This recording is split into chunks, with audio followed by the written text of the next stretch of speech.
Pride and Prejudice Chapter 28. Every object in the next day's journey was new and interesting to Elizabeth, and her spirits were in a state of enjoyment, for she had seen her sister looking so well as to banish all fear for her health, and the prospect of her northern tour was a constant source of delight. When they left the high road for the lane to Hunsford, every eye was in search of the parsonage, and every turning expected to bring it in view. The palings of Rosings Park was their boundary on one side. Elizabeth smiled at the recollection of all that she had heard of its inhabitants. At length the parsonage was discernible. The garden sloping to the road, the house standing in it, the green pales, and the laurel hedge, everything declared they were arriving. Mr. Collins and Charlotte appeared at the door, and the carriage stopped at the small gate which led by a short gravel walk to the house, amidst the nods and smiles of the whole party. In a moment they were all out of the chaise, rejoicing at the sight of each other. Mrs. Collins welcomed her friend with the liveliest pleasure, and Elizabeth was more and more satisfied with coming when she found herself so affectionately received. She saw instantly that her cousin's manners were not altered by his marriage. His formal civility was just what it had been, and he detained her some minutes at the gate to hear and satisfy his inquiries after all her family. They were then, with no other delay than his pointing out the neatness of the entrance, taken into the house, and as soon as they were in the parlour, he welcomed them a second time, with ostentatious formality to his humble abode, and punctually repeated all his wife's offers of refreshment. Elizabeth was prepared to see him in his glory, and she could not help in fancying that in displaying the good proportion of the room, its aspect and its furniture, he addressed himself particularly to her, as if wishing to make her feel what she had lost in refusing him. But though everything seemed neat and comfortable, she was not able to gratify him by any sigh of repentance, and rather looked with wonder at her friend that she could have so cheerful an air with such a companion. When Mr. Collins said anything of which his wife might reasonably be ashamed, which certainly was not unseldom, she involuntarily turned her eye on Charlotte. Once or twice she could discern a faint blush, but in general Charlotte wisely did not hear.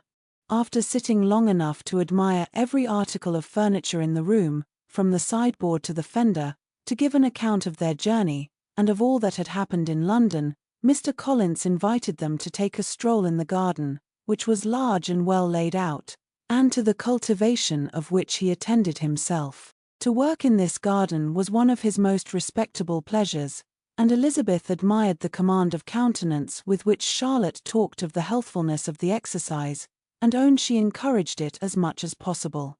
Here, leading the way through every walk and cross-walk, and scarcely allowing them an interval to utter the praises he asked for, every view was pointed out with a minuteness which left beauty entirely behind. He could number the fields in every direction, and could tell how many trees there were in the most distant clump.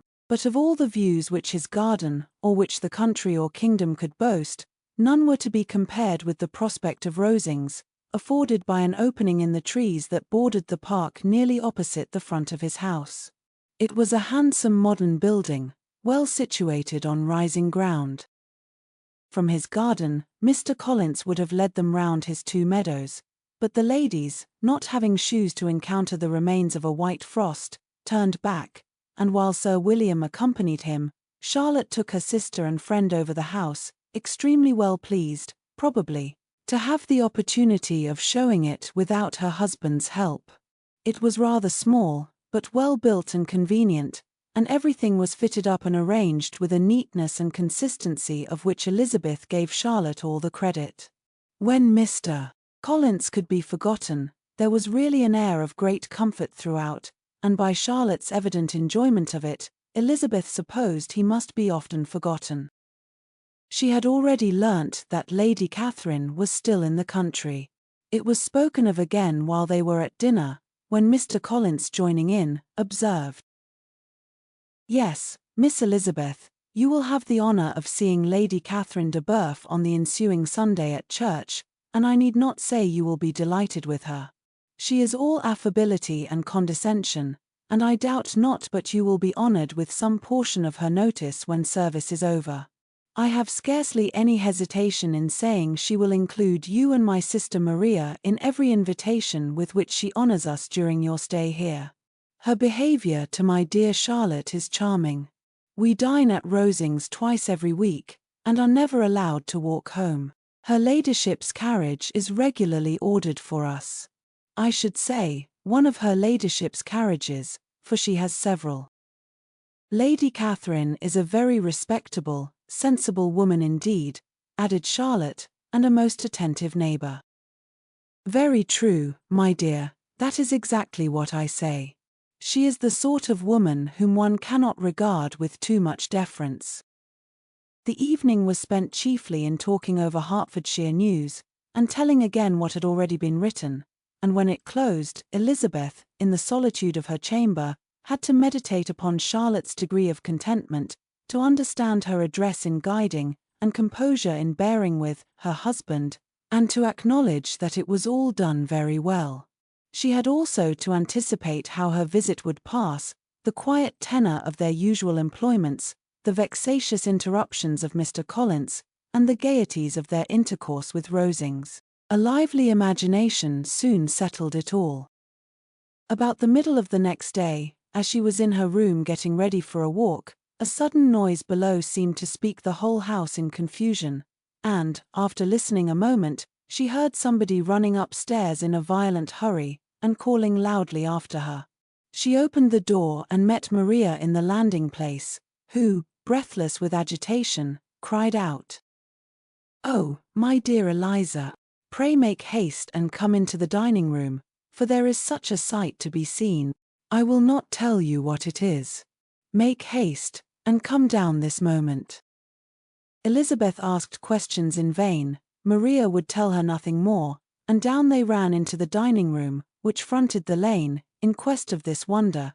It was two ladies stopping in a low phaeton at the garden gate. "And is this all?" cried Elizabeth. "I expected at least that the pigs were got into the garden, and here is nothing but Lady Catherine and her daughter."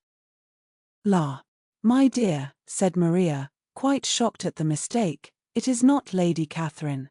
The old lady is Mrs. Jenkinson, who lives with them, the other is Miss de Bourgh. Only look at her. She is quite a little creature. Who would have thought that she could be so thin and small? She is abominably rude to keep Charlotte out of doors in all this wind. Why does she not come in?" "Oh, Charlotte says she hardly ever does. It is the greatest of favours when Miss de Bourgh comes in." "I like her appearance," said Elizabeth, struck with other ideas. "She looks sickly and cross. Yes, she will do for him very well. She will make him a very proper wife." Mr. Collins and Charlotte were both standing at the gate in conversation with the ladies, and Sir William, to Elizabeth's high diversion, was stationed in the doorway, in earnest contemplation of the greatness before him, and constantly bowing whenever Miss de Bourgh looked that way. At length there was nothing more to be said, the ladies drove on, and the others returned into the house. Mr. Collins no sooner saw the two girls than he began to congratulate them on their good fortune, which Charlotte explained by letting them know that the whole party was asked to dine at Rosings the next day.